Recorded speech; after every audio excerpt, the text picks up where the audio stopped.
Edição número 35 do Na Cornetagem no ar, e a gente já começa com o Bauru Basquete, que teve aí 2 derrotas, né, em 3 jogos realizados essa semana. O que vocês têm a dizer sobre o Bauru Basquete e as suas derrotas, né? Uma delas foi bem inesperada.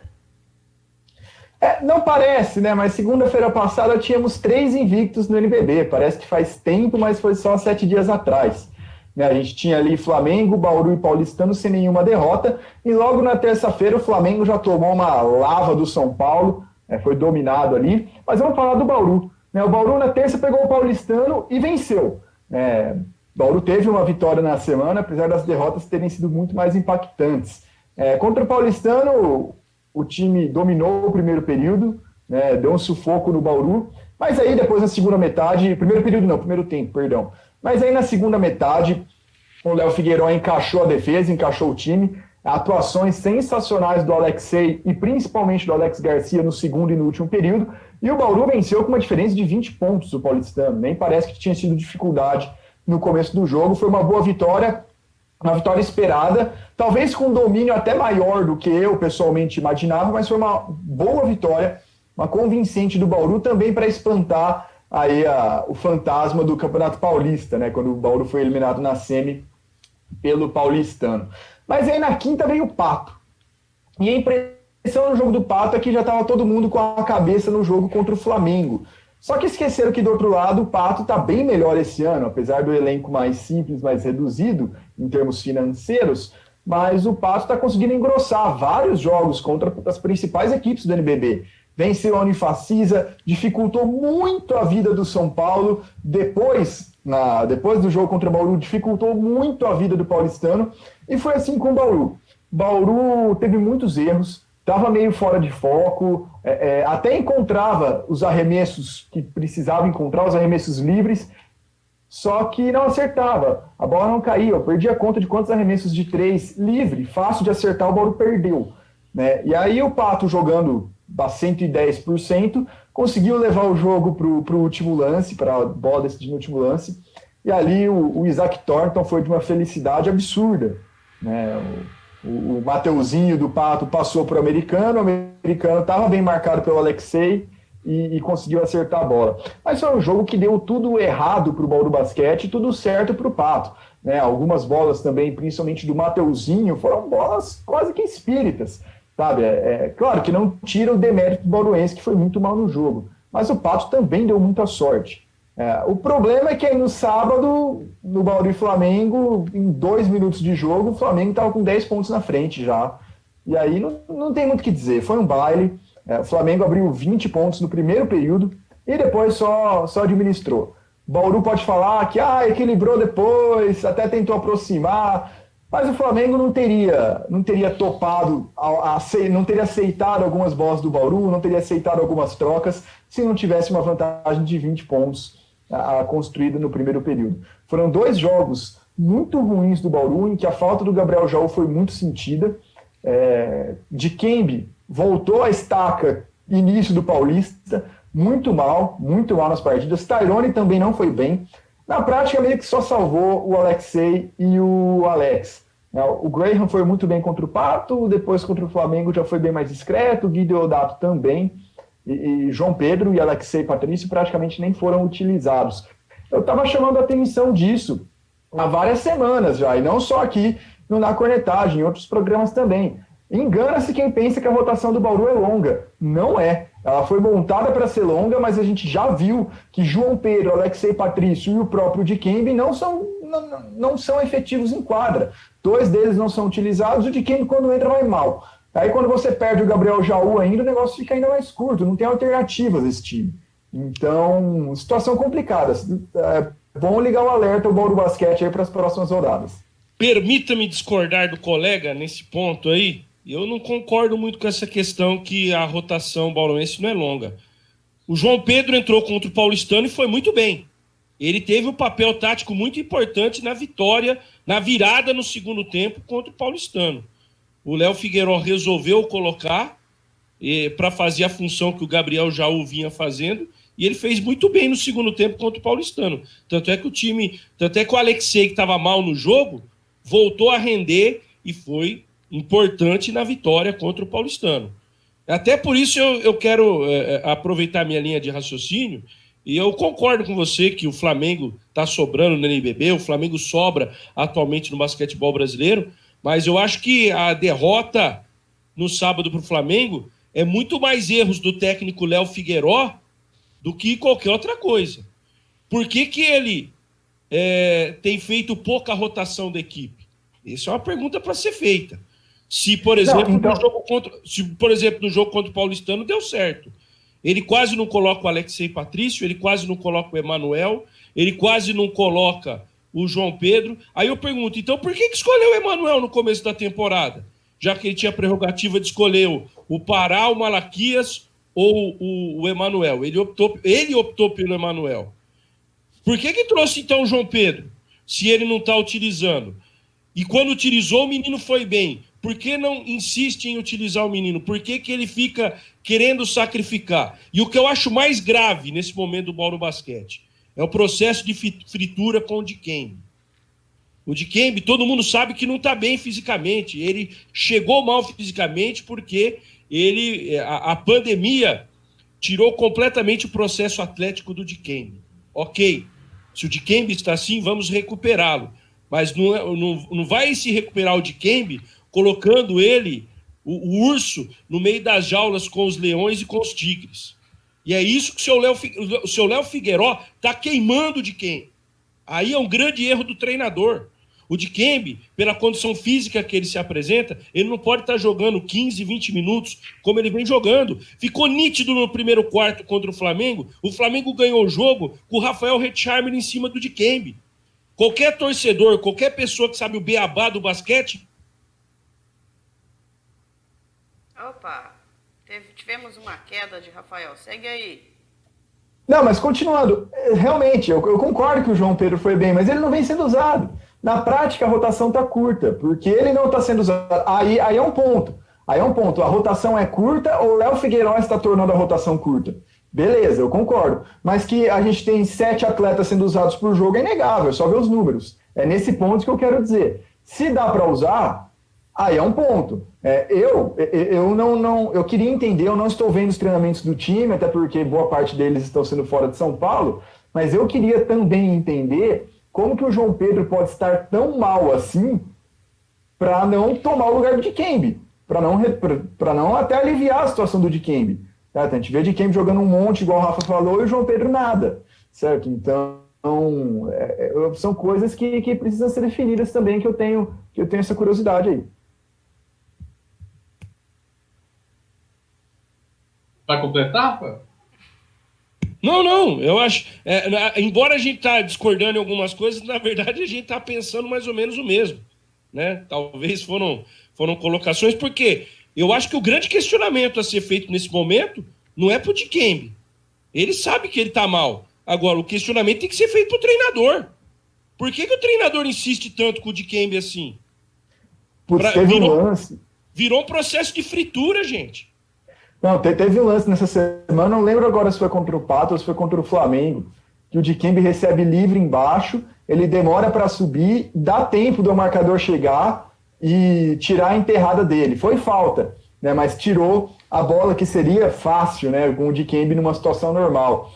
E ele ficou 5 segundos quase parado com a cabeça no alambrado, né, praticamente esticado no alambrado, olhando para baixo. Você vê que ele também tá puto da vida, né, com a situação. Falta confiança, né, pela questão física e tudo mais. E é uma coisa que eu até falei depois do jogo, né, pós-jogo contra o Flamengo,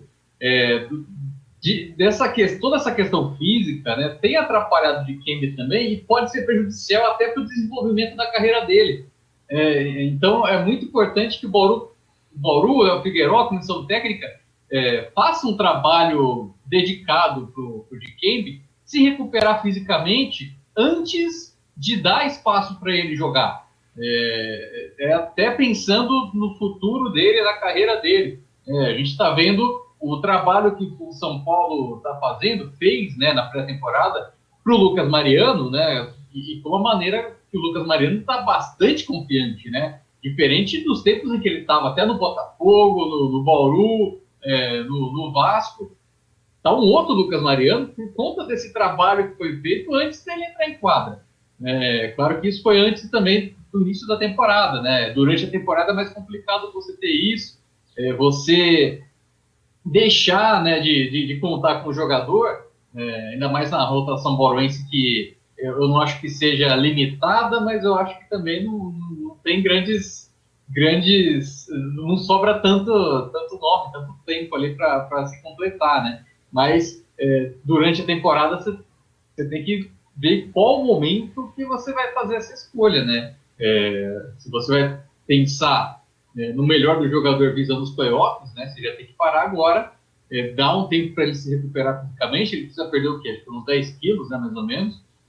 Até para se recuperar aí em termos de mobilidade, a gente viu no jogo contra o Flamengo o quão o Hetzheimer sobrou em cima do Dikembe, e o Dikembe no Paulistano temporada passada, os 2 confrontos contra o Hetzheimer foi destaque. Foi melhor do que o Dikembe, do que o Hetzheimer na temporada passada, foi melhor do que o Lucas Mariano na temporada passada, né, nesse confronto direto. Então, o que o Dikembe está nesse momento não é condizente com a temporada dele, por conta dessa questão física que também afeta no emocional do atleta, na confiança com o jogo dele. Então, é muito maior do que apenas, né, essa questão física, né? Precisa tudo isso para funcionar, para o Dikembe voltar a ser, né, o Dikembe do Paulistano, o Dikembe que quando chegou em Bauru, todo mundo viu como uma peça importante, né, para a equipe, e que não vem sendo nesse momento. Agora, com relação ao elenco como um todo, o Bauru tem, eu vejo que tem sim qualidade, tem profundidade, está sendo mal utilizado, né? Mas não é do mesmo nível, por exemplo, do que o Minas, do que o São Paulo, né, que seriam esses adversários diretos. Na minha opinião, o Bauru tem muito mais essa necessidade do quinteto ali, né, e talvez ali 2 nomes na rotação, Larry, possibilidade aí quando tiver o Jaú de volta, né, ter o Dikembe, né, nessa rotação, em comparação com as outras equipes que tem um pouco mais, né, de volume com essas opções. Mas, assim, nos nomes que o Bauru tem, né, tirando o Jaú agora que foi desfalque, faltou, sim, dar espaço para esses outros jogadores, né? O Alexei Patrício não tem espaço, até para dar um pouco de descanso, né, para o Alexei, para o Alex. O Alex, seus 40 anos, já está jogando aí 36, 37 minutos, chegou a jogar 40 minutos, né, contra o Corinthians, jogando de ala pivô, de ala, de armador, de pivô, todas as funções. Isso, uma temporada, embora não seja tão longa como as outras, mas é uma temporada, né, que vai durar um bom período, né, ainda do NBB. Então, tem que ser... Foi a mesma coisa que eu falei no jogo do sábado. Tem que ser um negócio bem pensado, né? Tem que fazer uma estratégia de rotação para a equipe, para todas as partidas, né, para saber utilizar, mesmo não tendo tantas, não sendo tão qualitativas, né, as opções ali de banco, mas dá essas condições até mesmo para descansar esses bons jogadores aí que fazem parte, principalmente do quinteto titular da equipe. Na real, o Bauru só está rendendo com propriedade mesmo, dominando os adversários, quando tem Alexei, Alex mais um, que aí pode ser o Larry, o Deodato ou o Guerra daqui para frente, já o Tyrone. Né? O Bauru domina os adversários só nesse quinteto. Nos outros, varia do jogo, varia da situação, mas quando tem esse quinteto em quadra, o time funciona melhor, e não pode ser só assim. Né? Tá ficando muito baseado nesses nomes. Nesses nomes não, nessa formação. O Bauru virando um time previsível. Também. Mas então, tem alguns... Além disso, né, tem determinadas situações de jogo que o Bauru não pode deixar acontecer. Entrar com a baixa intensidade que entrou contra o Pato. Na minha opinião, foi além da questão do jogo contra o Flamengo. Na minha opinião, foi uma sensação de que o time achava que ia ganhar de qualquer jeito. O time entrou ali, né, excesso de confiança, né, contra o adversário. e deu muito espaço, né, pro trabalho de movimentação de garrafão, permitiu muitas trocas ali, né, defensivas, o sucesso das bolas de 3 do Pato também aconteceu muito por conta da quantidade de arremessos que os jogadores tiveram sem marcação, né, no perímetro, principalmente. Então, todo esse trabalho, né, de leitura, de jogo, de dedicação, precisa ser também dos jogadores, além do Léo Figueiró, né? Entrar com a intensidade que eles entraram no jogo, como esse do Pato. Contra o Flamengo também, você tem que jogar com intensidade no alto, nos 40 minutos contra o Flamengo, né? E o Bauru não conseguiu isso. E eu acho que até por conta disso, né, dessa falta de intensidade dos jogadores, eu acho importante, até para mexer com o brilho desses atletas, né, você dá oportunidade para esses jogadores que não entraram em quadra praticamente, né, o Alexis Patrício, o Emanuel, o João Pedro, dá uma oportunidade para eles, porque os principais aí não estão rendendo em determinados momentos do jogo, falta mais intensidade. E, por exemplo, quando ajustou a intensidade, né, do Bauru no segundo tempo contra o Paulistano, ganhou com tranquilidade, ganhou com sobras. Ajustou um pouco ali contra o Pato, o time se recuperou e chegou até a virar. Aí depois o Pato teve até um pouco de sorte, né, na reta final com aquela bola do Thornton. E contra o Flamengo também. O Alexei começou a ser mais agressivo na marcação, até o Dikembe, né, dificultou um pouco mais ali o jogo do Red Charme em determinado momento, e o time também conseguiu ter um ligeiro crescimento, claro, também por conta do que o Guanais falou, do Flamengo ser um time, já ter aquela vantagem, né, então já está um pouco mais tranquilo, embora o Gustavinho tenha ficado bravo em determinado momento do jogo, né, por conta da recuperação bauruense, mas já foi um outro Bauru, né, chegou a ficar aí a uma bola ali de esquentar o jogo, né, de ficar 10 pontos de diferença, que poderia ser um pouco diferente a história do jogo. Aí depois perdeu três ataques seguidos e ficou complicado novamente. Mas o Bauru com uma postura que deve ser a do Bauru, o time consegue jogar melhor. E para mim faltou uma postura digna ali de marcação, pressão, né, agressiva, que é o principal ponto do Bauru, né, para ele ter sucesso. É ter essa qualidade defensiva, uma defesa agressiva, para trabalhar em contra-ataque, que é um jogo muito importante da equipe. Também no ataque, bastante maior mobilidade. Teve ataques aí que o Bauru individualizava demais, né? Tentava jogadas ali sem muita movimentação. 14 segundos de posse de bola, jogador queimando bola de 3. Então, e sem falar das bolas de 3 contra Pato, que foi um exagero do caramba, né? E foi até naquele lance do Guideodato, né? Que teve aquela bola de 3. O Bauru estava na frente ainda, né? Eu falei durante a transmissão, não era o momento para isso. 20 segundos de porta. Não era o momento para isso, era para infiltrar, tentar alguma jogada assim de 2 pontos para o Bauru administrar vantagem. Falta no ataque, falta essa movimentação e falta inteligência também para os jogadores trabalharem melhor, aí, administrarem melhor o jogo.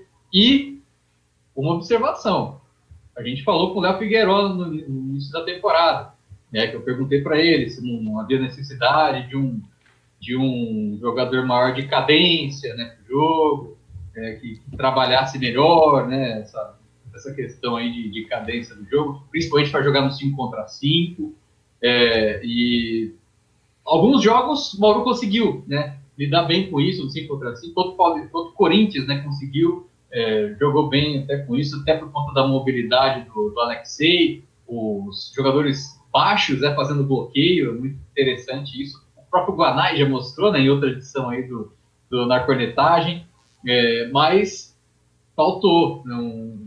Não tendo isso, não tendo essa mobilidade, esses bloqueios, vai faltar, com certeza, o cara para cadenciar o jogo, para trabalhar melhor ali no 5 contra 5. E o Bauru também sente isso. Não, e o que me espantou também contra o Flamengo, só um parênteses, tá? No último período a arbitragem também deu uma atrapalhada no jogo como um todo. Né? Fazia tempo que eu não via uma arbitragem tão ruim quanto que foi a do último período do trio comandado pelo Serpa no Bauru e Flamengo. Foi horroroso. mais para o Bauru, mas teve coisa errada, marcada a favor do... mais contra o Bauru, mas teve coisa errada marcada a favor do Bauru também. Sem critério nenhum, né? Zero. Mas o que me assustou muito contra o Flamengo foi como o time assustou. O que me assustou foi como o time ficou assustado, né? Ficou errada essa colocação. Mas o Bauru era um time realmente espantado com aquele domínio do Flamengo, com aquele atropelo do Flamengo nos primeiros minutos. Foram 2 ou 3 bolas no primeiro período, passe normal, o atleta recebendo sem marcação, que a bola queimava na mão do Bauru e simplesmente saía, o cara não dominava a bola, o Bauru estava completamente inseguro, completamente assustado, completamente inquieto, e, pô, você tem ali Alex Garcia, você tem Larry Taylor no time, né? Não era para acontecer isso, é o tipo de coisa que se espera quando você tem atletas desse naipe no seu elenco, né? Que nessas horas você consiga se controlar, mas nem isso deu certo contra o Flamengo no sábado. Eu queria fazer uma colocação em relação ao Dikembe, que esse processo de fritura, né, que está sendo feito com ele, assim, a meu ver, é bem cruel. Porque se a pessoa já sabe que não está numa situação física adequada, né, já sabe que tem que melhorar o seu físico, melhorar seu condicionamento, aí o treinador continua insistindo com ele erra um lance após o outro, depois o jogador acaba vendo os comentários que a torcida faz nas redes sociais. Isso acaba acontecendo, é difícil o jogador se blindar completamente disso. Então, a questão psicológica dele também vai diminuindo, né? Ele vai se sentindo cada vez mais inseguro, se sente cada vez menos capaz de realizar ali o seu jogo, que ele já apresentou em outras temporadas, que a gente sabe que ele pode apresentar. Então, eu acho que sim, que a equipe, né, a comissão técnica, o técnico, o Léo Figueiró, a equipe como um todo tem que olhar para isso com mais carinho, né, para não tornar uma situação que já não está boa, pior ainda. E eu queria jogar para vocês uma pergunta. Qual a principal característica do Jaú que está fazendo falta na equipe nesse momento? Defesa. A defesa. Fundamental. A falta do Jaú nesses 3 últimos jogos foi considerável. Conseguiu se arrumar um pouquinho no segundo tempo contra o Paulistano, mas nos outros jogos não.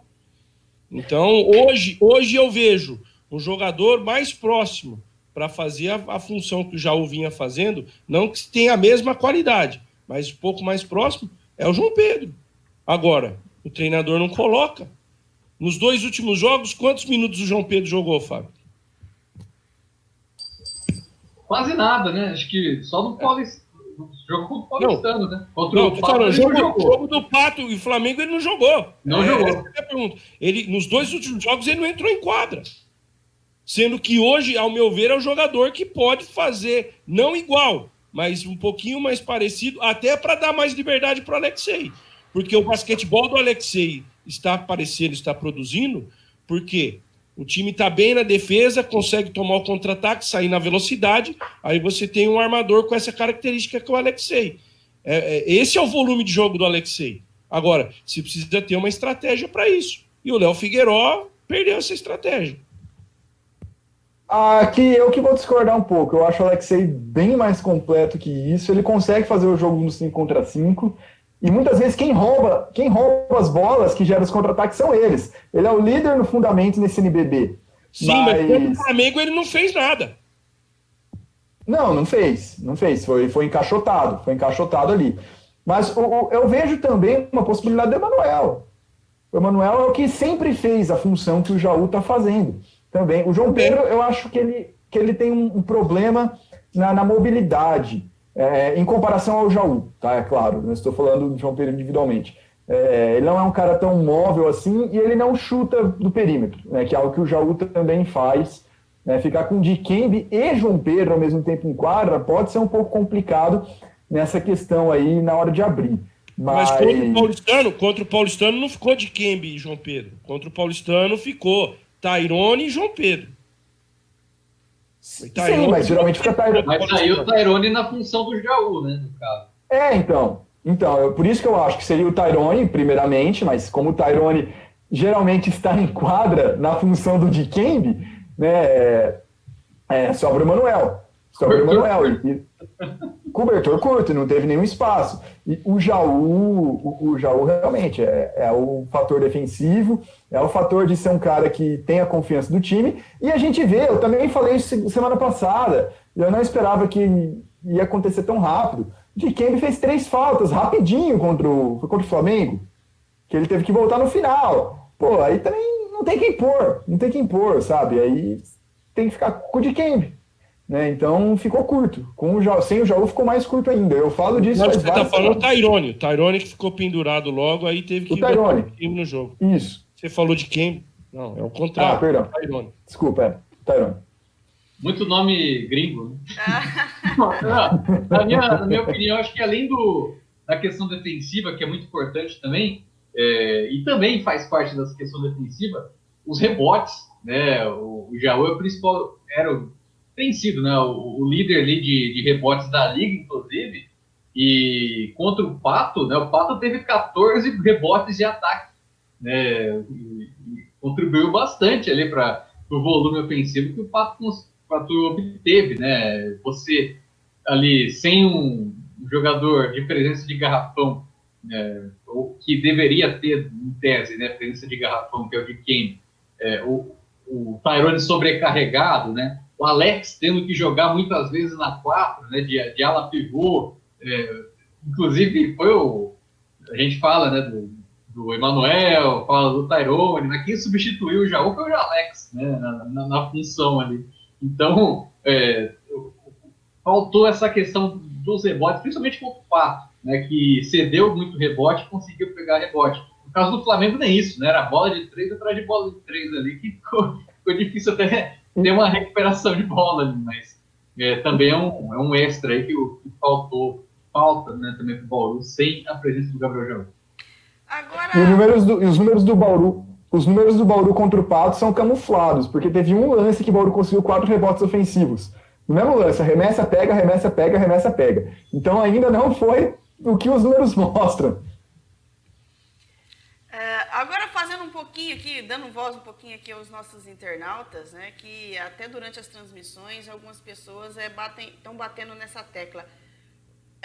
Eu não concordo, mas os internautas perguntam e eu quero saber a opinião de vocês. Bauru precisa de um outro pivô na atual situação? Vai trazer quem? Não, essa é uma outra pergunta. Eu estou perguntando se precisa, porque é o que os... Precisa recuperar o Dikembe. Eu insisto nisso. Precisa recuperar o Dikembe. Nós temos pivô. Torcedor precisa entender isso. Nós temos pivô. Só que o jogador precisa ser recuperado. Agora, como é que você vai recuperar o jogador queimando ele? Pelo contrário, você perde o jogador. Você perde o jogador física, emocionalmente, a torcida fica contra o cara. Pô, preserva o jogador. É isso que eu estou insistindo. É ser um pouquinho inteligente. Amanhã, contra o Campo Mourão, bota o Emanuel, bota o João Pedro, deixa o Dikembe no banco. E trazer um cara, outro jogador, demoraria tão ou mais tempo do que recuperar o Dikembe.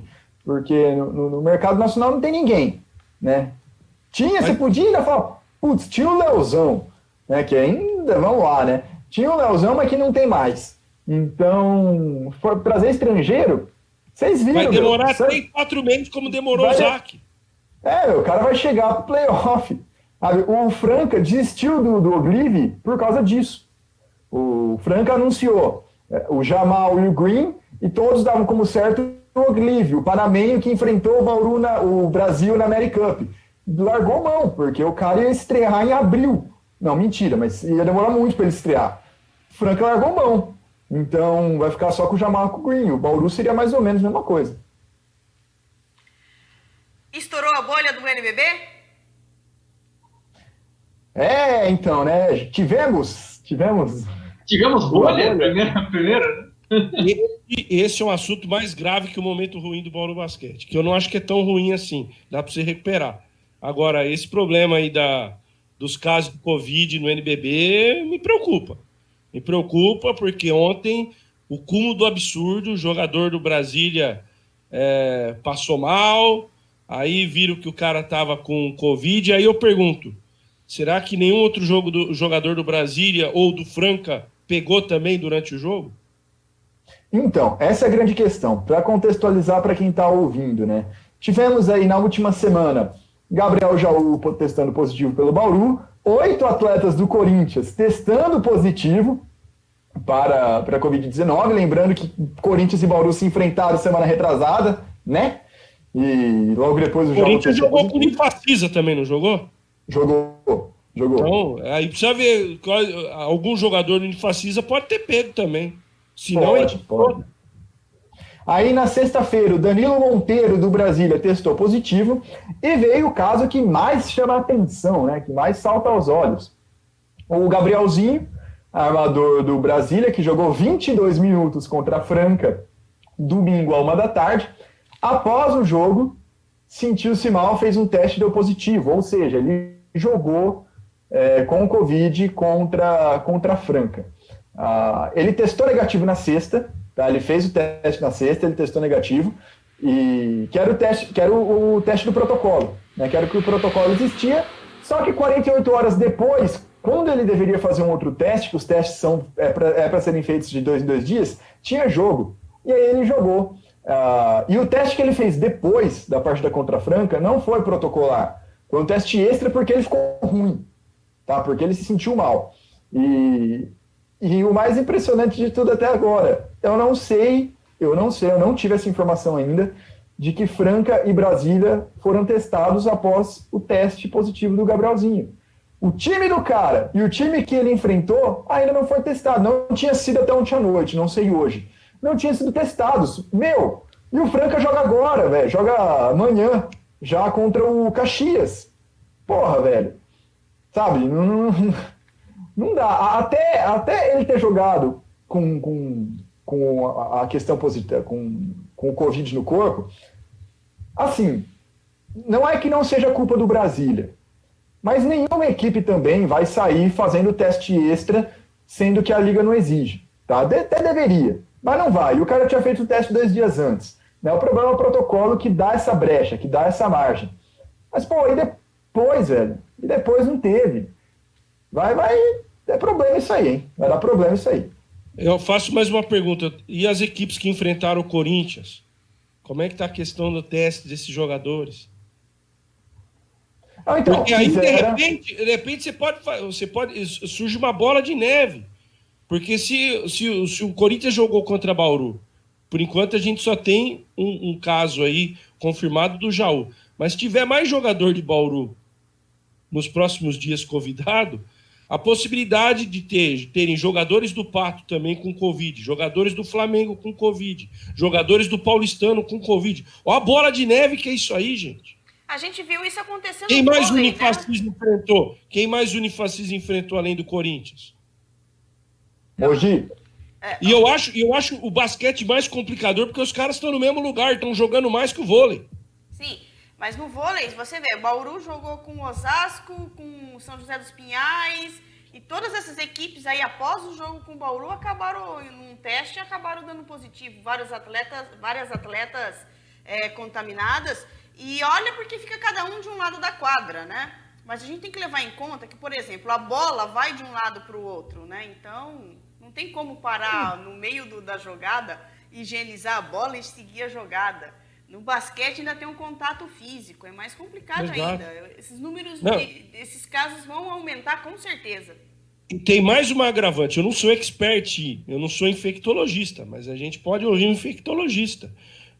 Normalmente não é no primeiro dia que o cara está com Covid que aponta que ele tem Covid. Não, leva alguns dias, o vírus leva alguns dias no organismo para se reproduzir e chegar numa o que eles chamam de carga viral para aparecer no teste. Quem é que garante que essa semana não explodam os casos no NBB? Por conta disso. Porque leva-se alguns dias para o corpo... Para o vírus se desenvolver no corpo. Exatamente. Então, é muito complicado isso, gente. A grande verdade é que não existe um protocolo 100%.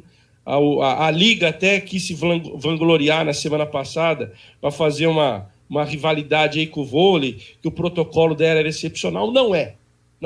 Não existe protocolo 100% e Até tomara. mesmo, Rafael, Tomara que eu esteja enganado.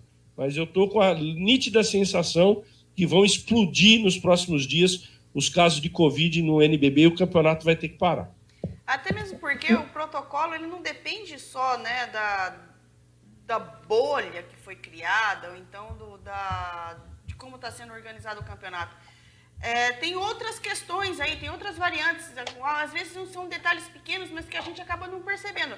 Por exemplo, os jogadores estão no hotel, como que é a higienização desse hotel? É tudo higienizado o tempo todo?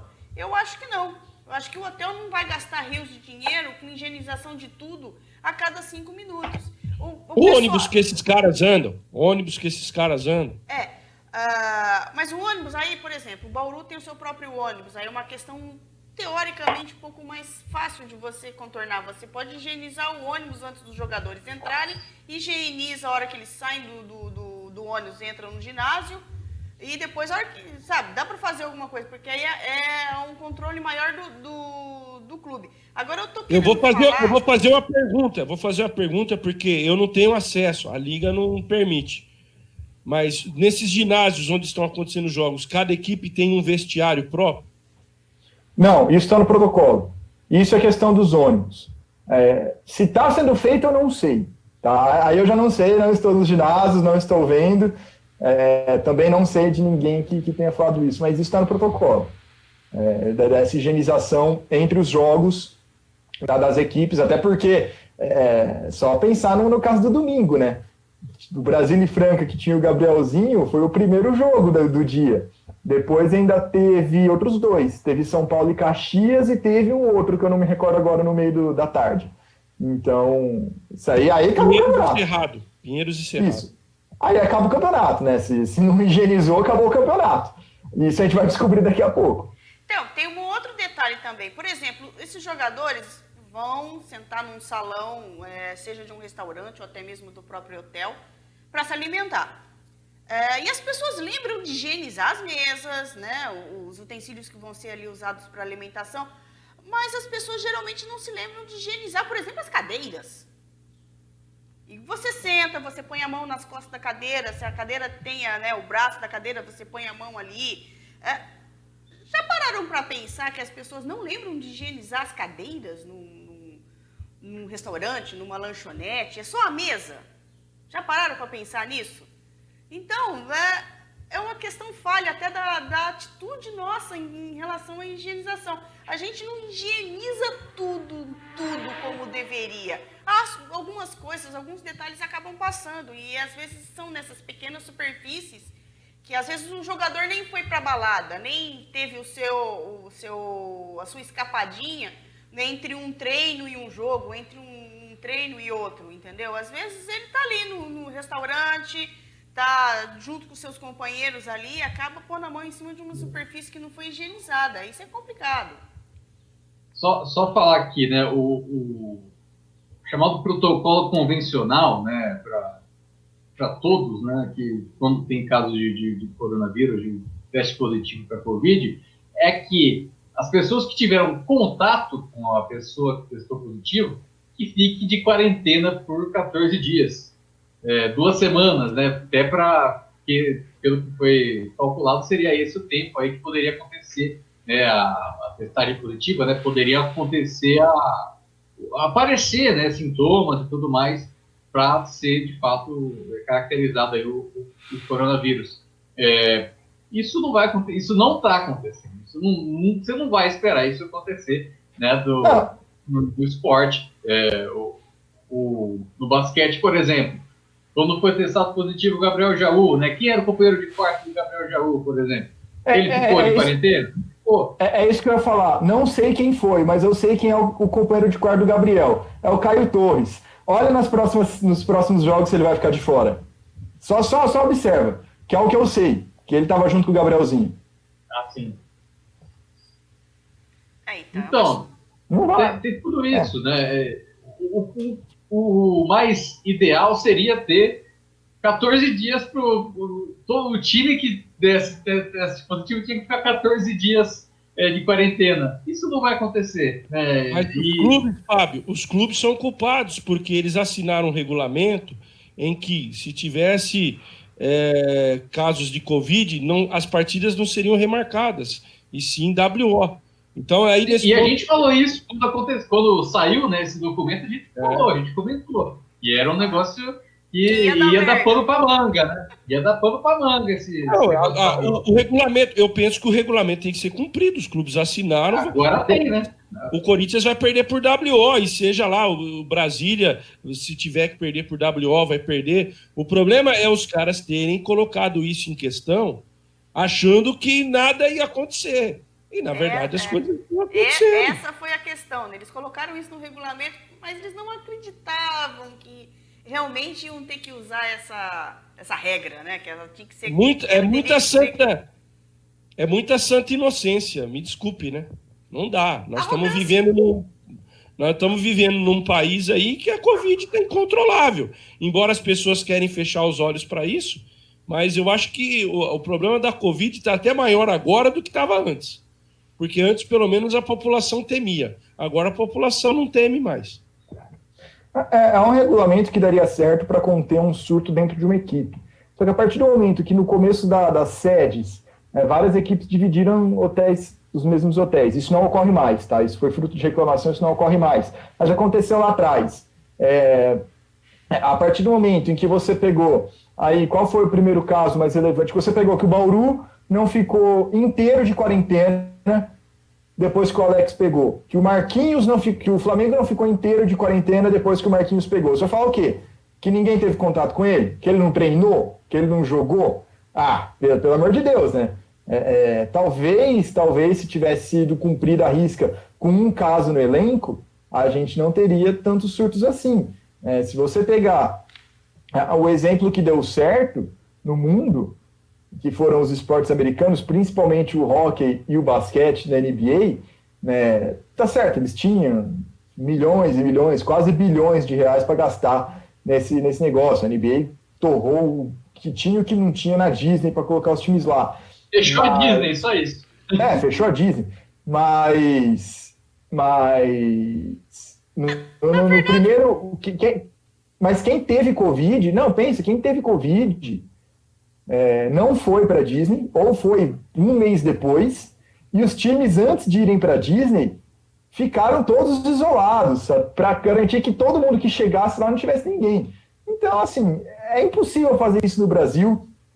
O certo seria, a meu ver, olhando em retrospecto, também é fácil falar em retrospecto, né? Olhando para trás, parar tudo, as atividades do time quando tivesse um positivo, porque é hipocrisia falar que ele não teve contato com mais ninguém, além do colega de quarto, que é um absurdo, e não foi feito. Agora vamos torcer para que não estoure muito esses casos, mas não me surpreenderia se acontecesse realmente. Na verdade, eu acho que vai acontecer, natural, vai acabar sendo natural. Então, essa questão do WO, se os dois times não puderem entrar em quadra, como é que rola esse WO aí? Não tem previsão. Olha só que beleza. Casos omissos, a organização do campeonato tem que resolver depois. Mas você percebe que os caras fizeram isso na arrogância de achar que não vai acontecer nada? Vamos pôr aí no regulamento só para cumprir, né, para encher a folha. Né? É aquela conversa fiada que o brasileiro é otimista por natureza e não prevê as coisas que tem que prever, entendeu? Falador passa mal. Exatamente. Já dizia Fernando Moratelli, falador passa mal. Vamos ao próximo assunto? Quais as novidades do Noroeste, que hoje, na segunda-feira, dia 14 de dezembro, saiu o arbitral da Série A3 para 2021. Parece que tem uma novidadezinha aí, mas o regulamento está mantido quase que na sua totalidade. Diz aí, Rafael. Vamos lá, então. Começa dia 7 de março e não na última semana de fevereiro, a Série A3. 16 equipes, sem o Velo e sem o São Bernardo que subiram, mas com a presença dos dois que caíram da Série A2.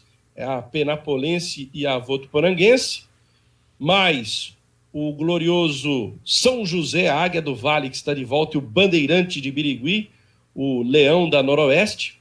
São as equipes, são as novidades que entram aí nos lugares do Paulista de Jundiaí e também do Grêmio Osasco, que caíram. 19 rodadas da primeira fase, o campeonato tem ao todo 21 datas, a decisão prevista para o dia 6 de junho. A exemplo desse ano, os 8 primeiros passam, os 2 piores caem, e a grande mudança é em relação ao mata-mata. Esse ano, se tivéssemos 2 resultados iguais, decisão por pênaltis. No próximo ano, vai prevalecer a melhor campanha, ou seja, quem ficar em primeiro lugar na fase de classificação vai ter vantagem no mata-mata. Outra novidade que já havia sido anunciada na 1 e na 2 é que 7 jogadores da lista B podem atuar numa partida da Série 3. Isso aí a federação já pensando também nos casos de Covid, né? E uma outra questão, falando em Covid, que aí eu achei que a federação foi madrasta, ela não vai bancar os testes. Os clubes que já estão quebrados vão ter que se virar. Sem bilheteria, né? Porque não vão ter... É outra coisa que também que tá foi discutido, não há público na Série 3 em 2021. Se bem que até lá temos 3 meses, né? A gente tem 3 meses até lá, alguma coisa pode mudar nesse sentido. Mas o que tem de concreto agora é que não haverá bilheteria e os clubes terão que arcar com os custos dos testes de Covid. E lembrando que aí uma equipe de futebol tem aí, em média, 25 jogadores, é isso? Entre 20 e 25 jogadores. Não, você pode escrever 25 na lista A, mas ilimitados na B. A única coisa é que na lista B, você, para cada jogo, você tem que, no máximo, colocar 7. Entendeu? E qual a periodicidade? Saiu? Hã? Ou é livre? Fica a critério Faz teste. Fica a critério dos Faz clubes. teste quando quer. Ah, que ótimo. É critério dos clubes. Que ótimo. E por que tirou o pênalti? Para não acontecer igual esse ano? Deve ter sido colocado. Eu não vi o arbitral, a gente não tem acesso, deve ter sido colocado em votação. E aí, na votação, os clubes mudaram. Não teve uísque esse ano. Não, cada um no seu canto. Foi via videoconferência. Home office. Mas então, né? Essa questão a gente não esperava nada, né, do arbitral. Porque quando é um momento assim de expor ideia, né, de sugestões e tudo mais, a gente sabe que isso nunca acontece, nunca muda nada. Ou é uma coisa que era e voltou a ser agora, essa questão aí do vantagem, né, para o time de melhor campanha e tudo mais. Agora, essa questão da testagem é um absurdo, é um negócio que não dá para entender, né? A gente está falando, né, de o basquete, né, o vôlei, eles ainda tentaram, né, alguma coisa, né? Tiveram alguma estratégia, embora falha, mas tentaram alguma coisa, né? Já o futebol quer que se dane, né? O clube que decide, né? Primeiro, a federação que decide se a imprensa entra ou não, né? Quem da imprensa entra, mas o clube que decide quando vai testar e qual vai ser esse teste aí. É um absurdo, né? E não vai dar verba para ajudar isso. Né? Vai manter a mesma premiação, inclusive, né, desse ano, vai ser mantida para o ano de 2021. Você sabe o que vai acontecer? Né, a Federação Paulista. Sabe o que vai acontecer? A mesma coisa que aconteceu na Bezinha. Os caras vão ter que adiar a rodada, porque tem 10 casos no Bandeirante de Birigui, mais 8 no São José. Mas se você não testar, Rafael, não tem. Não vai ter, é o que eu ia falar. Então, Quem não testa não pega. Vai ter que morrer jogador de ataque cardíaco? Jogador, comissão técnica, né? Aliás, inclusive, né, o treinador do São José Futsal, né, faleceu vítima de Covid. Então, já está no esporte, né, esses acontecimentos. E a gente sabe, a gente está vendo o que não tem sido feito, né, ainda mais depois desse arbitral, vai ser uma desgraça, né? Se não aquela, né, não sei o que lá, e gritaria, né? Eu acho que nem a vacina serve a nós, viu? Só tem uma questão aí que a gente podia debater também, já que isso não tem solução. Uma questão tão fútil, uma questão muito mais fútil, mas que talvez seja engraçada. Para quem a prefeita de Bauru vai torcer? Agora que teremos Noroeste e Bandeirante de Birigui na mesma divisão. Ou ela vai fazer igual o Lula, quando jogava Corinthians e São Bernardo pelo Campeonato Paulista, que ele é com a camisa dividida. Como será, Suelen Rosim? Que beleza. Aliás, uma observação da Série A3, Votuporanguense, Penapolense, Bandeirante de Birigui e São José. Cada vez mais a Série A3 está com nomes assim de história, né, no interior paulista, né? Mais do que Série A2, né? Mais do que Série A1. Tá virando o campeonato, em termos de nome, né? De clubes, é o campeonato mais charmoso do estado de São Paulo. Embora eu não queira que o Noroeste siga na Série A3. Mas, enfim, em termos de nome, né? De história, né, chama atenção, né? Marília já tem, né? Todas essas equipes que já estavam, né? No Comercial. Série A3. Comercial. Marília vai para a final da Copa Paulista, hein? O próprio Linense e tudo mais.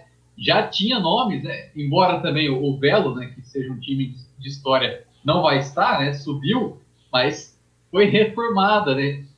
Reforçada essa questão aí de clubes históricos na Série A3. Todo o charme da Série A3 que ninguém deseja estar. Poderia ser na Série A2, né? Puxa vida, isso demonstra como que os times tradicionais do estado chegaram numa situação complicada, né? Seja por questões trabalhistas, má administração, ou então um planejamento mal feito. É triste ver que esse tipo de glamour, né? Esse tipo de charme, seja na Série A3. Com essas equipes tão tradicionais, as equipes decaíram muito, enfraqueceu muito, então é o que a gente pode concluir, que enfraqueceu muito o futebol do interior do estado de São Paulo, seja por problemas das próprias equipes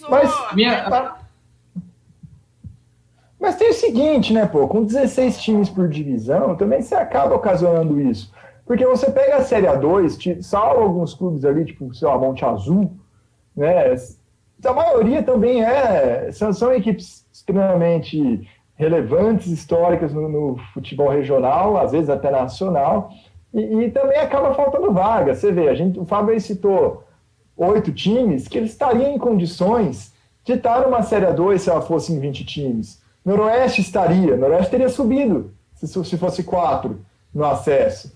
Né? 4 tradicionais da Série A2 estariam na Série A1 e por aí vai.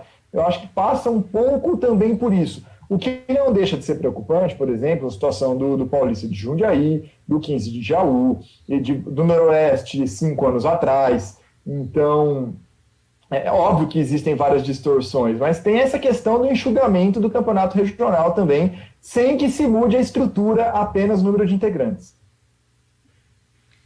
É isso aí. Vamos falar de coisa boa agora? Vamos falar, então. Tem merchan agora? Tem merchan no programa? Não, né? Se aparecer alguém disposto aí botar um merchan aqui, a gente põe também, olha. Que bom tem. Vamos falar então da BDA, que esse fim de semana, né, teve aí 2 eventos. Teve o Troféu Brasil de Atletismo e também teve o Festival Aba ao Aba, né? Eu sempre me enrolo com essa palavra, me perdoem.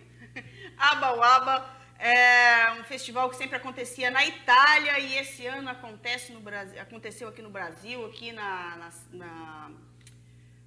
sede da BDA ali, junto à Hípica, né? Na arena da BDA junto à Hípica, juntou com mais de 300 crianças, foi um evento muito legal, muito bacana. E o que temos aí, Rafael Antônio, para falar sobre o evento? Uma matéria especial. Então, vamos a ela. Vamos ouvir aí Cláudio Zopponi, vamos ouvir os envolvidos na realização do Aba ao Aba Brasil 2020. Me perdoem, eu sempre me enrosco com essa palavra. Vamos Festival Internacional de Polo Aquático. Pronto. Vamos ouvir a matéria. Agora não é mais um sonho, já foi uma realidade. Eu queria que o senhor fizesse um balanço a respeito desses 4 dias de festival aqui na Arena BDA. O balanço é ver as crianças felizes. Eu acho que isso é o mais importante para nós. Esse campeonato é um incentivo, é a base. Eu acho que a gente tem que olhar mais para as crianças, mais para a base, que é o futuro do nosso esporte, o futuro da nossa educação, o futuro do nosso país. E tem que ter mais esporte para crianças. Sub-9, sub-11, sub-13. E o balanço é isso aqui. Todo mundo se divertindo, dançando, feliz, alegre, contente. Jogos duros, com fair play, sem pancada, sem uma falta de ética que seja. Resumindo, nossas crianças são puras, éticas, lindas e maravilhosas. Vamos olhar para elas, só isso. E o que foi mais legal é que além dos jogos teve todo um intercâmbio, várias atividades extras. Claro, porque se você não tiver alegria, você não tem sonho. Se você não tem sonho, você não tem nada na vida. Você tem que se divertir. Tem jogos, tem clique de basquete, clique de breakdance, tem brinquedo, vão no termas, vão no zoológico. Utilizamos toda a estrutura legal que Bauru tem, divulgamos a nossa cidade, fazemos um trabalho que tem que ser feito pela nossa cidade amada, pela nossa criança principalmente. E o próximo ano, o que você projeta, apesar da gente não ter ainda uma certeza?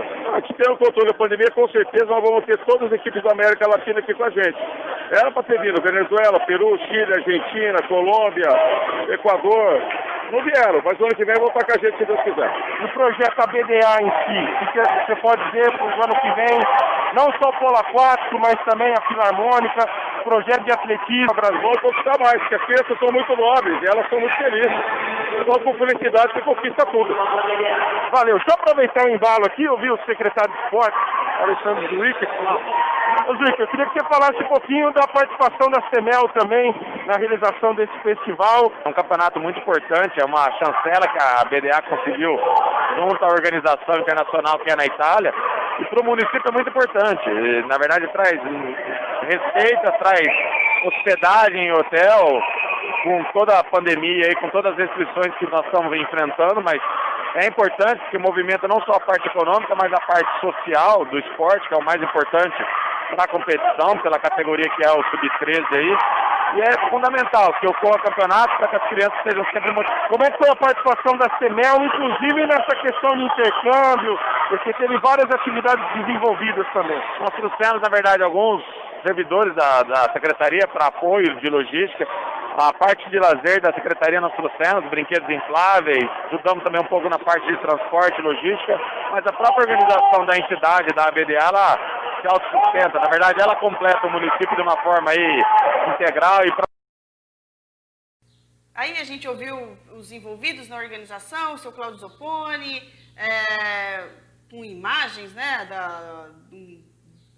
do festival. O que mais pode ser dito aí, Rafael? O que você tem aí para falar um pouco mais sobre o festival? Inclusive, a BDA foi a grande campeã, né? Na final contra o SESI Interior. Aliás, é até um negócio legal no dia a dia aí do polo aquático. São duas instituições que já estão se rivalizando no interior de São Paulo. A BDA e o SESI. É muito legal, cara. Eu já falei várias vezes do projeto da BDA. É um projeto que deveria servir de modelo como política esportiva no Brasil. Em Bauru são mais de 5.000 crianças, incluindo atletismo, polo aquático. Aí você tem também a natação, você tem a filarmônica. É um negócio fantástico. Só indo lá para ver a atmosfera do negócio. É uma pena muito, que muito esse legal. ano o público não pôde acompanhar, né? Por conta da pandemia, infelizmente. É uma pena que essa maldita pandemia atrapalhou um monte de coisa, inclusive a BDA esse ano. Então, que as coisas possam se normalizar o ano que vem e a gente ter essas 5.000 crianças e adolescentes envolvidos nisso tudo. E conta pra gente, Rafael, sobre o atletismo, aí que teve esse fim de semana, também teve o Troféu Brasil de Atletismo, aí com bons resultados para Bauru, para a BDA, para os atletas da BDA Atletismo. Nós ouvimos o técnico Neto Gonçalves, né, da equipe de atletismo da BDA, e ele fez um balanço a respeito da participação, mas não só isso, né? Eu acho que o Troféu Brasil foi a coroação do ano, que também foi atrapalhado por conta da pandemia. Acho que poderia ter sido até melhor para o Daniel Nascimento, mas hoje ele está consolidado aí nas provas de fundo no Brasil, né? Ele foi campeão dos 10 mil metros e terceiro colocado nos 5 mil. Então, hoje, ele é um dos grandes nomes na atualidade nas chamadas provas de fundo do atletismo. Então, a gente tem imagens aí da corrida que ele ganhou na quinta-feira, os 10 mil metros, e também a avaliação do Neto Gonçalves a respeito da participação da equipe ABDA de atletismo, que pela primeira vez ganha uma medalha de ouro e uma medalha de bronze no Troféu Brasil. Telespectadores do Na Cornetagem, vamos falar de atletismo. E a Associação Bauruense de Desportos Aquáticos participou da 75ª edição do Troféu Brasil, com 130 equipes e mais de 700 atletas de todo o Brasil. A ABDA participou com 10 atletas e ficou em 19º na classificação geral, dentre as 130 equipes. No masculino, a equipe bauruense foi a 16ª e no feminino, em 30º. Destaque para 2 medalhas. Daniel Nascimento foi campeão, ouro nos 10 mil metros e bronze nos 5 mil, se credenciando hoje como um dos grandes nomes do atletismo de fundo brasileiro. Nos 3 mil com obstáculos, a Giovana Fernanda ficou em 5º e a Letícia Belo na 6ª posição. Ouvimos o treinador da equipe, o professor Neto Gonçalves, que faz um balanço da participação bauruense na competição. Nossa comissão técnica ficou muito satisfeita com os resultados, né? Embora tenha sido um ano atípico, né, com muitas incertezas, indefinições, mas a gente conseguiu a primeira medalha de ouro, né, da nossa equipe no Troféu Brasil e na medalha de bronze também. Então veio coroar um ano muito difícil, de muita indefinições, mas que a gente conseguiu chegar até essa principal competição e os atletas corresponderem a todos os treinadores, Maurício Birello, Carlos Alberto dos Santos, Evelyn Passos e o João Batista. A nossa equipe trabalhou junto com os atletas, né, durante todo esse ano, e a gente conseguiu representar bem a equipe, a nossa cidade de Bauru no Troféu Brasil. Neto também comentou o nível técnico do Troféu Brasil deste ano. Então, o nível técnico no Troféu Brasil sempre é forte, né? Os melhores atletas estão. Muitas cidades não liberaram as pistas para os atletas treinarem. Saiu alguns bons resultados, inclusive o decathlon, né? Onde o atleta conseguiu o índice olímpico. Mas também observamos muitos atletas que tiveram mais dificuldade, né? Então não chegaram nessa competição 100%. Uns já estão em preparação para a próxima temporada. Então teve alguns atletas que foram bem, mas grande parte não conseguiu fazer seus melhores resultados na competição, até porque dezembro já é fora de temporada, né?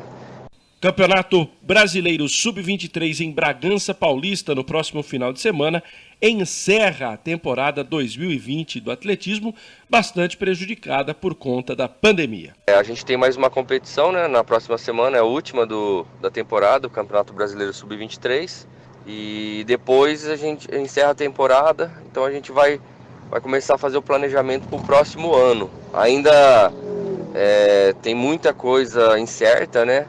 A gente não sabe como que vai ser já temos o calendário, mas não sabemos se ele vai ser seguido, né?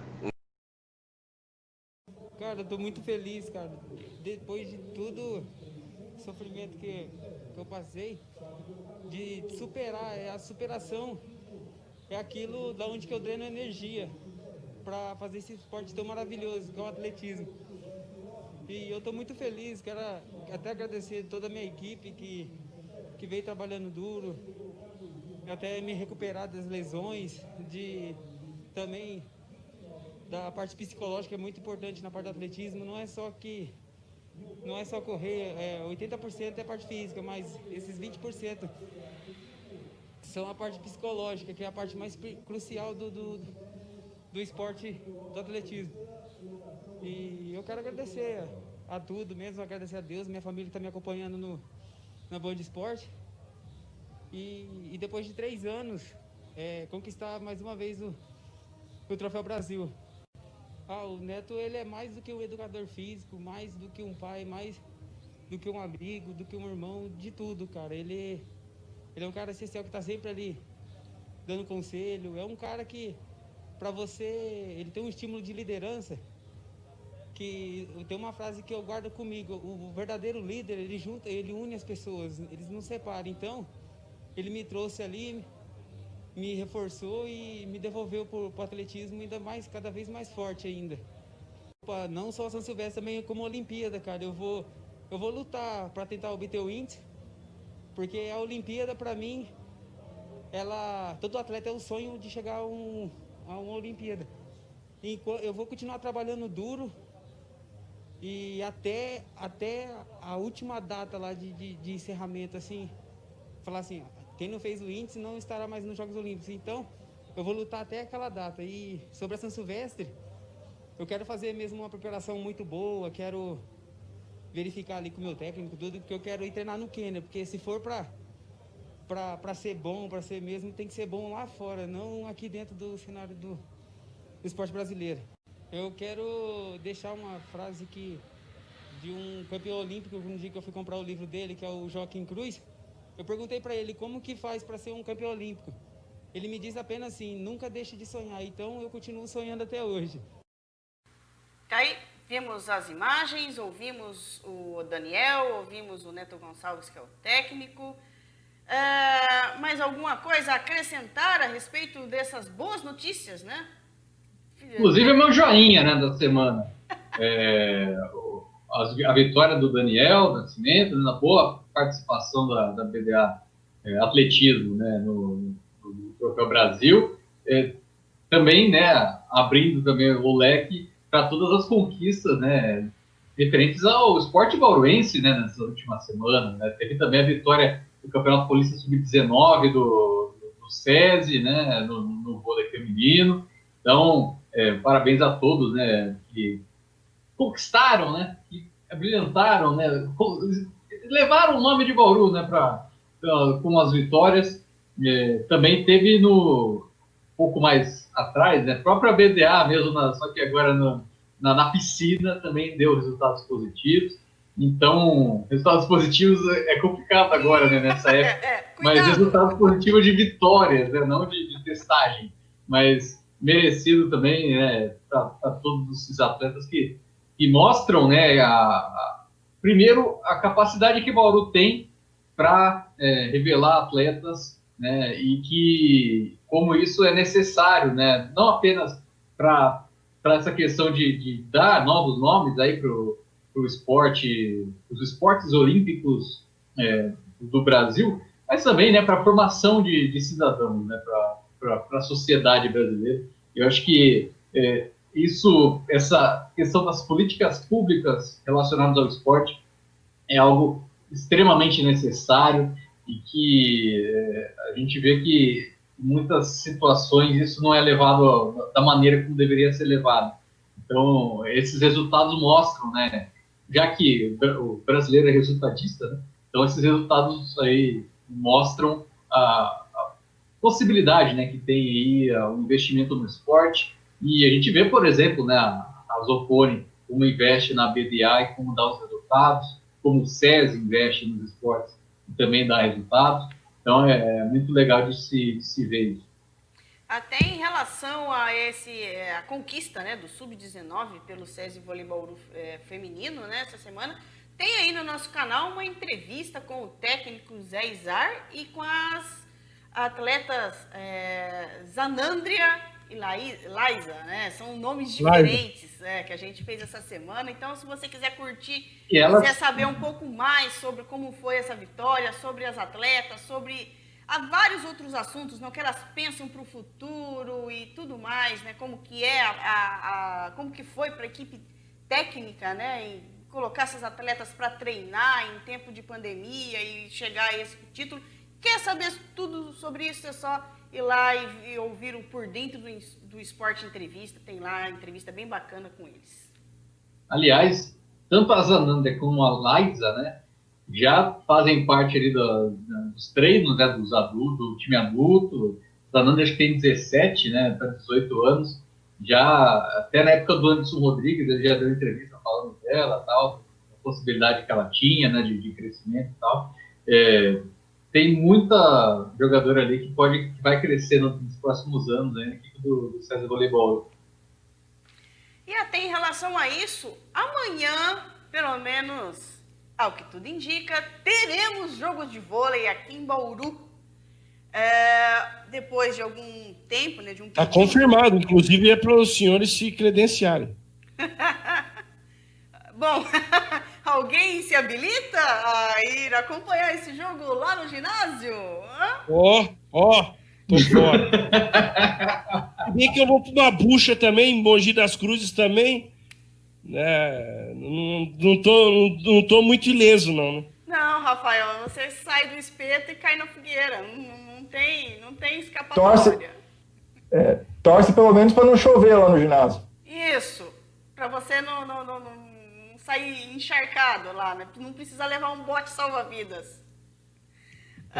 O que esperar desse jogo amanhã, depois de tanto tempo parado das atletas de Bauru? Muita dificuldade para o time bauruense.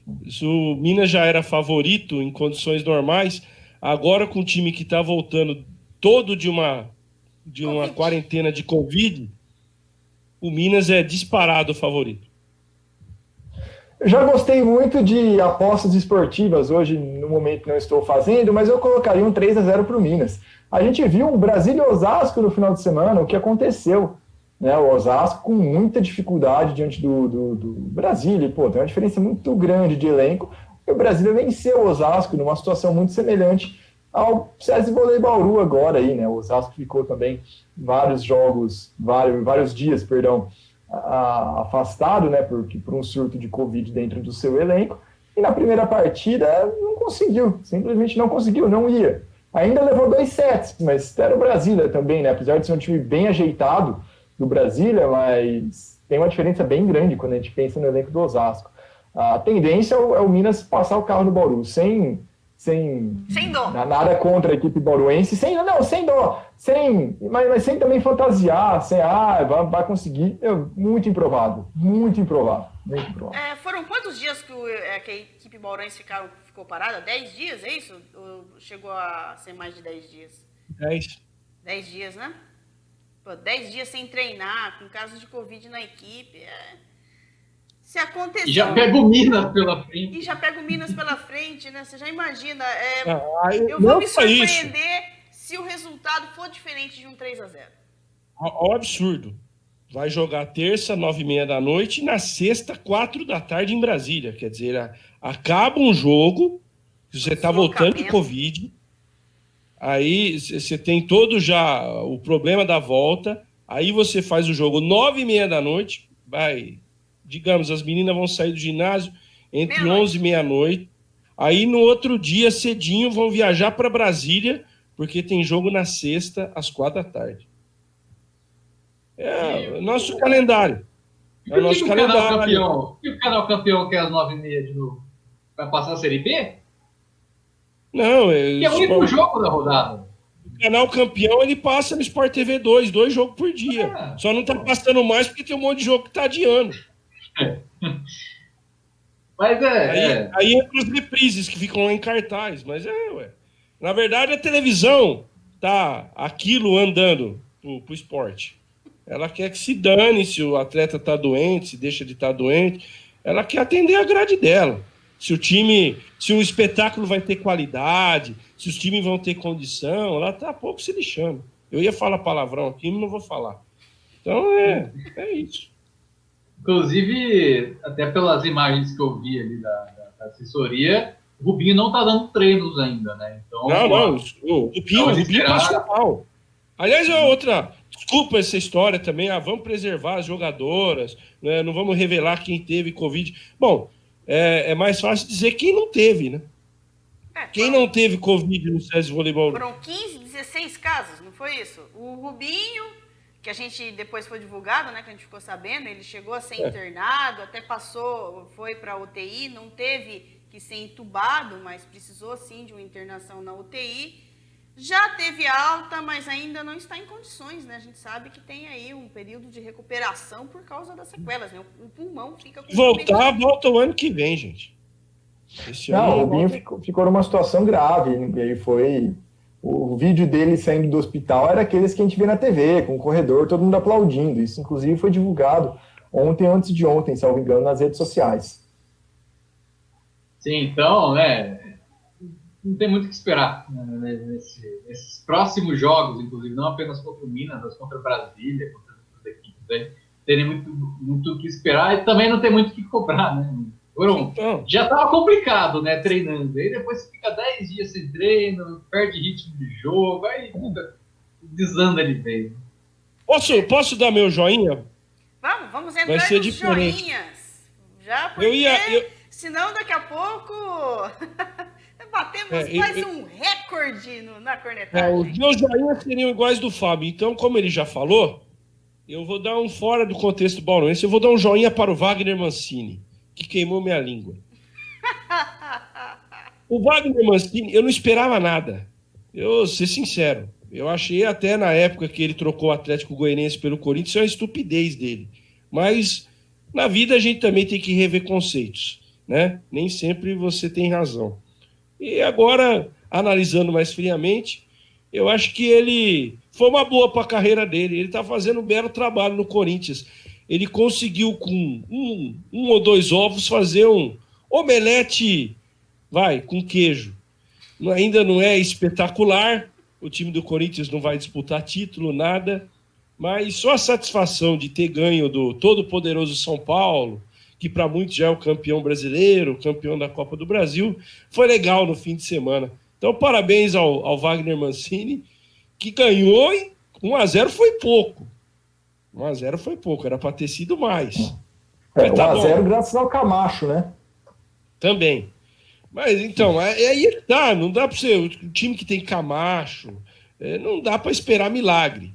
Mas, diante das suas limitações, o Corinthians, eu até achava que o Corinthians... corria risco de rebaixamento, poderia ser rebaixado, mas não vai não, tem muita coisa pior no Campeonato Brasileiro e vai ficar ali no meio da tabela. Tá bom. Então, para meu joinha essa semana vai para o Wagner Mancini, que pelo menos deu uma alegria esse ano para o corintiano. O São Paulo não vai ganhar na nossa arena. É engraçado também aquela superstição, né, aquela coincidência do Corinthians com os lançamentos de álbum da cantora pop, a Taylor Swift, né? Para quem não conhece, é uma das cantoras pop aí mais proeminentes hoje em dia no mundo, e tem uma relação, vejam só vocês, que quando ela lança um álbum, no jogo anterior e no jogo seguinte o Corinthians não perde. Isso aconteceu agora. Ela lançou um álbum no meio da semana, o Corinthians não perdeu no final de semana anterior e ganhou agora. Só que eles levaram tão a sério isso, que as redes sociais do Corinthians fizeram posts brincando, entrando na brincadeira, marcando a cantora. E olha só, a Gaviões da Fiel a convidou para desfilar no Carnaval do ano que vem. Eles acreditaram mesmo nisso. Acho que eles vão começar a patrocinar os próximos álbuns dela. Mas tem que acreditar, ué. Mas tem que acreditar. Vai ser a do Corinthians agora. Eu peguei aqui, 9. Ela fez 9 álbuns. E nos 9 o Corinthians passou sem perder, pô. Aí é brincadeira. 18 jogos sem derrota, pô. Tá aí. De 2006 até 2020. Passando, teve Palmeiras e Corinthians, teve Corinthians e inclusive teve 4 Palmeiras e Corinthians. O Corinthians não perdeu, né? Então, tem provas, tem mais do que sugestões, tem provas aí de que a Taylor Swift fez um pacto, né? Ou o Corinthians fez um pacto com a Taylor Swift. Comprovado cientificamente aí. Cientificamente. Imagina a bronca do São Paulino, né? Ano que os caras estão aí, na iminência de ganhar brasileiro, ganhar a Copa do Brasil, que nunca ganharam, por sinal. Épita, aquela coisa toda. Agora vai. Fernando Diniz agora é um gênio. Aí os caras seco pra ganhar, nunca ganharam do Corinthians na arena, seco pra ganhar, vai lá e perde o jogo. É doído pro São Paulino. Já vai ficar, se ganhar o brasileiro, vai ficar essa mancha. Campeão, mas não ganhou do Timão na arena. Eu já fico falando em São Paulo, eu tenho um joinha. Não é um joinha, é um joinha pré-datado, é um joinha a longo prazo, em potencial. Porque tivemos eleições no São Paulo e quem venceu foi o Casares, que trabalhava no marketing do time há um bom tempo, sempre quis ser presidente. Mas por que estou falando isso? Porque ele é a favor dos esportes olímpicos, né? Ao contrário do seu candidato adversário. Então, acho que pelo menos no mandato do Casares, aí, se der tudo certo, nós continuaremos aí com o São Paulo no basquete e o São Paulo Barueri no vôlei. E o Raí agradece. Continua? O Raí continua? Oi? Então, aí eu já não sei, né? Agora, provavelmente não. se ele é a favor dos esportes olímpicos e tudo mais, né? Vamos trabalhar melhor. E ele é do marketing, né? Vamos trabalhar melhor o marketing aí do basquete, do vôlei, né? Trabalho de assessoria para os dois, venda de camisas que não existe, né? No caso aí do basquete, por exemplo. Então, uma coisa é apoiar, outra coisa é fazer ações que favoreçam, né? Que aumentem, né? A capacitação aí, né? Dos esportes olímpicos do São Paulo. Porque aí depois também é muito fácil chegar na hora de acabar o time e falar: o time não se sustenta, a gente tem que tirar grana de outros setores. É claro, pô, você tem uma torcida de 20 milhões, você não põe nada em rede social, você não vende produto, tá com pandemia, não tem público, você quer que sustenta como se não faz seu trabalho também, né? É complicado. Mais algum joinha? Bom, então eu vou aqui dar o meu joinha, que tem a ver com esporte, mas tem mais a ver com a parte social.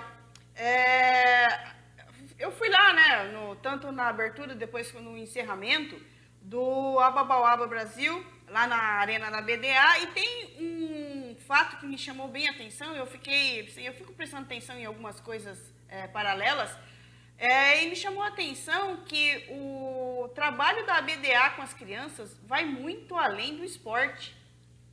Por quê? Tem uma coisa que o seu Cláudio Zopponi gosta bastante de enfatizar, né, nas suas falas, de criar cidadãos, né, de educar cidadãos, fazer dessas crianças bons cidadãos. E é algo que acontece mesmo, porque as crianças lá receberam um saquinho com um lanchinho, né, uma caixinha de suco, depois receberam bala, chiclete, e foi incrível que as crianças, não precisou de ninguém falar, as crianças acabavam o seu lanche, iam lá, pegavam a sua sacolinha com o lixinho e depositavam na lixeira. Todas fizeram isso, não sobrou nenhum papel, não sobrou nenhum lixo espalhado lá na arquibancada onde as crianças estavam reunidas. As crianças todas, por iniciativa própria, acabavam de fazer o seu lanche ali, ia lá, jogavam a caixinha de suco, jogavam a sacolinha, que estava o lanche, jogavam tudo lá dentro da lixeira. Isso é uma coisa bem bacana, ver que o projeto da BDA vai muito além do esporte, não é só a questão da disciplina, do foco, enfatizar na educação, que as crianças precisam ir bem na escola para continuar no projeto. Também aí tem a construção de um ser humano, né, de um cidadão, de alguém que vai realmente trazer algo de positivo para a sociedade com pequenas ações, não só, porque a gente sabe que de tantas crianças que existem nesse projeto, não são todas que vão conseguir se tornar um atleta de ponta, mas que a gente tem aí uma esperança de que por esses pequenos detalhes, essas pequenas atitudes, a gente percebe, sim, que tem um cidadão, que tem um ser humano de bem ali, né? Um ser humano responsável, um ser humano que vai trazer, sim, alguma coisa de positivo para a sociedade no futuro, só com essa atitude de juntar o seu lixinho, levar lá na lixeira, sem ninguém pedir, porque as crianças estavam ali, tinha supervisão de adultos, mas não tinha um adulto falando, pega o lixo e leva lá na lixeira. As próprias crianças pegavam o seu lixinho e levavam lá na lixeira. Então, não é só um joinha, é um grande parabéns à BDA né? E essas crianças também continuem assim, que o futuro... Eu fico um pouco mais esperançosa com o futuro através dessa atitude que eu vi lá. Crianças pequenas, sabe, de várias idades, né? Qual era mesmo a faixa etária, Rafael, das crianças que O participaram? campeonato era sub-13, mas tinha crianças menores lá. Tudo. Sim, todas as Irmãos. crianças. Todas as crianças estavam lá, pegavam o seu lixo e colocavam no lugar correto. Isso me deixa bem mais otimista em relação ao futuro. Então, um grande parabéns, um grande joinha e que continue assim. A sociedade precisa de cidadãos como vocês vão se tornar. Alguma cornetagem ou já o que a gente já falou anteriormente, lá no começo do programa, já foi suficiente? Para mim já foi. Silêncio, vou colocar um barulhinho de grilo aqui. Uma cornetagem que a gente sabe que vai acontecer, que tem muito pano para manga ainda, né? É esse processo aí da venda do Ibirapuera, né? Para construção e tudo mais. Já tem aí casos de, por exemplo, a Prefeitura de São Paulo afastar os fiscais que apontarem irregularidades no contrato. Também a questão de isenção de IPTU para shoppings e prédios que fariam parte do complexo do Ibirapuera, tudo isso que a gente já está acostumado a ver muito aqui no estado de São Paulo, né? Essas negociações aí, muitas vezes obscuras, que entra governo, sai governo, é o mesmo governo, então sempre continua, né? Isso vai envolver e vai envolver diretamente, né, na questão esportiva. Tem até a questão da Federação Aquática Paulista, né, dizendo que não utilizava a piscina, né, do Ibirapuera porque a prefeitura cobria alto, né, os valores, né, de contrato, né, de aluguel. Então, é uma situação que vai dar muito pano para manga ainda pela frente. Sim, vai dar muita conversa, a gente vai falar mais sobre isso aí. A cada episódio a gente comenta aqui. Teve até manifestações aí essa semana a respeito do contrato, né? A respeito pedindo a não realização dessa concessão. A gente ainda vai ter muito mais ainda o que falar. Encerramos por hoje, pessoal. Vamos porque a dona Cida aqui não aguenta mais, ó. Tá já pegando o meu pé aqui. Então tá bom, vamos encerrar por hoje. Quero pedir para você aí se inscrever no nosso canal, curta, compartilhe. Amanhã tem 2 transmissões. Tem o basquete, lembrando que amanhã na transmissão do basquete você vai ter aqui a nossa transmissão especial com o Rafael Antônio diretamente lá de Mogi das Cruzes. Não tem telinha, não tem internet, não vai ter link, não vai ter nada de imagens. Você vai acompanhar aqui com a gente a nossa transmissão especial aqui no Jornada Esportiva a partir das 5 horas da tarde e à noite, a partir lá das 9h15, também tem o vôlei, né? O vôlei voltando aí depois de 10 dias parado por conta de caso de Covid na equipe bauruense. Volta a jogar nesta terça-feira, no dia 15. Então tem 2 jogos, o basquete, o vôlei jogando. Uma cobertura especial aqui do nosso canal do YouTube, no Jornada Esportiva, com a participação aí do pessoal do Locomotiva, o Fábio Toledo, o Lucas Guanais. Muito obrigada por essa parceria. Se não fosse por vocês, a gente estaria lascado, viu? Muito obrigada aí. Uma hora a gente consegue retribuir isso para vocês de alguma maneira, financeiramente falando. Quem dera, né? Então, para você que está aí nos assistindo até agora, muito obrigado. Deixa o seu joinha aqui pra gente. Deixa suas críticas também. Se você tiver alguma sugestão para fazer para a gente melhorar o programa, também deixa aí nos comentários. Muito obrigado. E a semana que vem tem mais, tem jogos aí. A semana que vem tem mais na cornetagem. Um grande abraço a todos e até lá.